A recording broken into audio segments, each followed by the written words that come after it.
वृंदावन में सेवा कुंज के इस साइड में एक आश्रम है जिसका नाम नथियाबाई।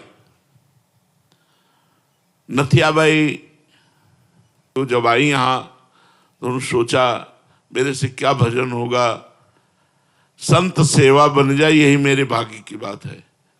अब संत सेवा के लिए धन चाहिए तो क्या करती, यमुना किनारे उपले बिनती, जो जानवर गोबर कर देते हैं सूख जाता है उसे उपला कहते हैं, और ब्रजवासियों से आटा मांग लाती और रोटी बनाती, फिर संत को बुलाती। अब वो नाम जपते हुए ऐसी रोटी बनाती कि जो संत पाता वो बड़ाई करता। अब वहां बिना बुलाए संत आने लगे, 2 आने लगे, 4 आने लगे। उन्होंने किसी को मना नहीं किया, कभी भी आ जाए, रात के आ जाए तो रोटी बना के देने लगी। धीरे धीरे लोगों को पता चला, वहां दाल और आटे के बोरे, घी की टीनें पहुंचने लगी। धीरे धीरे आश्रम बन गया।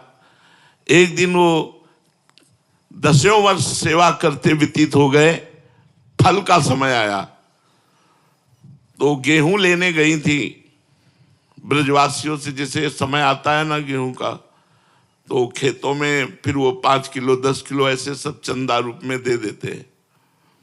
तो गाड़ी भरकर, बैलगाड़ी भरकर गेहूं लिए हुए उसी में आराम से आ रही थी।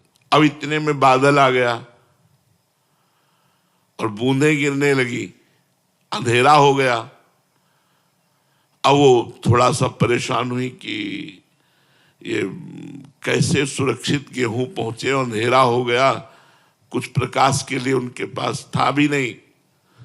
तो इतने में देखा एक छाता लिए हुए 14 वर्ष का बालक आया और कहा, माई ये छाता गाड़ी में लगा ले और लालटेन लेकर मैं आगे चलता हूं, मेरा घर आगे ही है।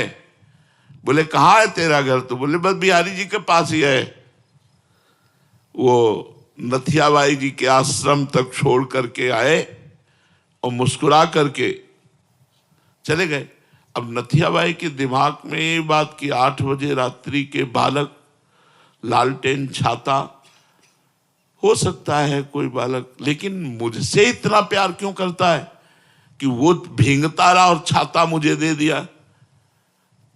जब दूसरे दिन बिहारी जी के दर्शन करने गई तो बिहारी जी के दर्शन में दिखाई दी लालटेन और छाता। अरे बोले तू ही था, मैं समझ गई। अंदाज तो लगा रही थी पर पक्का नहीं था, आज तो पक्का हो गया।